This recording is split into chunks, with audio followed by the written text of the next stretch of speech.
Pisces, welcome to your weekly Sidereal Astrology forecast. This is for October 31st through the 6th of November 2016. I'm Athen, and this channel is about using the actual size and location of the constellations in the sky, known as Sidereal Astrology. If you are new to the channel, be sure to check out the link down below for more information. All right, so Pisces, this week we are continuing with that new moon. We had a new moon last Sunday coming into this week, so a fresh new start, a week of new beginnings, and a fantastic week for setting new intentions. In fact, we do have a lot of easy aspects this week, so a good week to move some things forward and utilize what can be a supportive time collectively. So this is a new moon in your 7th house and very close to your 8th house, so I think this is more newness in regards to relationships for you, in regards to partnerships, some of you legal matters, contracts, business dealings, but most fundamentally, I think your relationships, your perspective there. So this has been a very good source of energy for you. You've had your sun in that 7th house, Jupiter still in that 7th house, of course, helping you see potentials and possibilities and maybe opportunities to connect and maybe opportunities through others as well. And this energy, although very much concentrated in your 7th, is shifting into your 8th. So this is about taking things to a deeper level, I think, this week, and that can be very rewarding.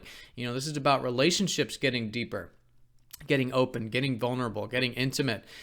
This is about sharing resources, perhaps, you know, that kind of connectivity as well, like having healthy interdependency in life, which is so important.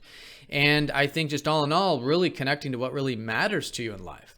You know, really connect to what really matters. And that's going to be Mercury shifting into that 8th house and then soon after your sun right at the beginning of the week. So a great time for relationships and a great time for asking yourself what matters most to you and cultivating that, maybe seeing where you can have that more open and deeper connection to life.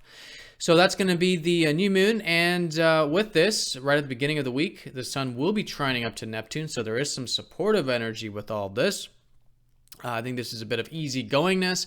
I think you'd be willing to go with the flow. Maybe there's a bit of tranquility. Maybe you're resting. Maybe there's a bit of that alone time. Maybe you're working behind the scenes. But whatever it is, it's a very good intuitive time, very good receptive time. And I think just with that surrender, things can flow.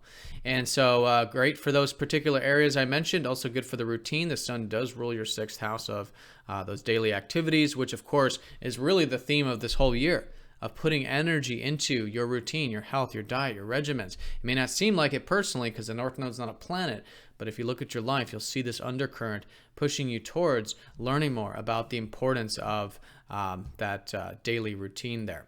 Now, midweek, Mercury does sextile up to Pluto, so there is this opening for change this week. Again, it's in those key areas mentioned, relationships and the deeper side to life and transformation. And the middle part, though, maybe making some changes with career, because that's been a big emphasis of change for you. With Pluto in the 10th house, maybe an opportunity to do that. And so changes, if you're open to them, can be good. Clearing out the closet, so to speak. Maybe fresh new beginning with the career in some sense. Maybe some of it does have to do with your home and family life as well. And again, this is just an opportunity. It's an opening, but I think it's certainly available.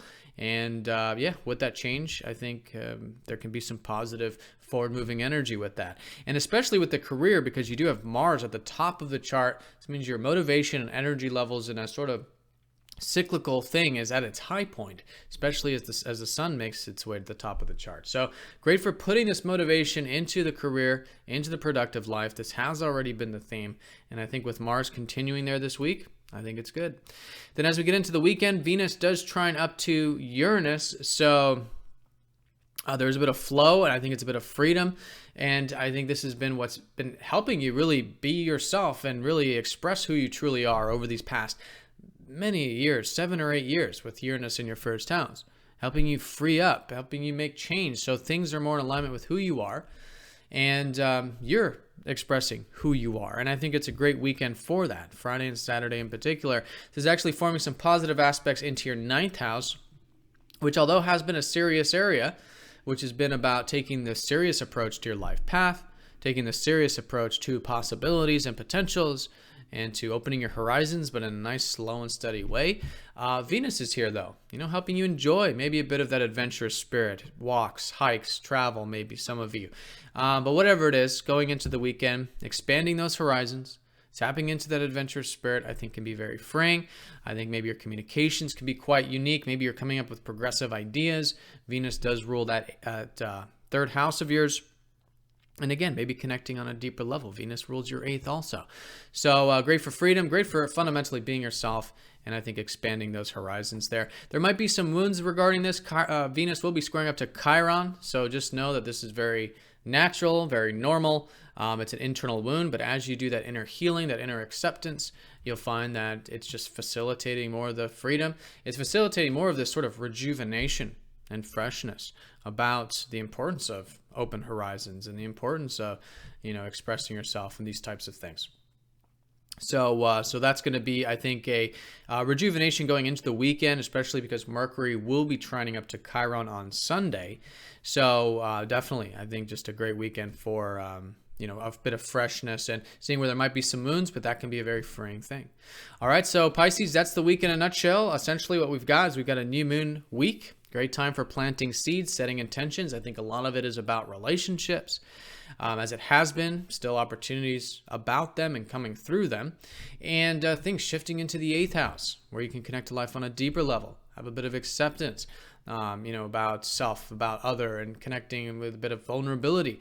And seeing where you can maybe make some changes. Maybe there's some things that are holding you back. The 8th house often emphasizes the chains that hold us back in life. And so if there's anything like that, maybe even on a material level too, like debts and things like that, if there's anything that's holding you back, it's a fantastic week for making those changes, freeing yourself up there, and there's a lot of supportive energy to do that. All right, Pisces, so have a fantastic week. Thank you for watching, and I'll see you next week.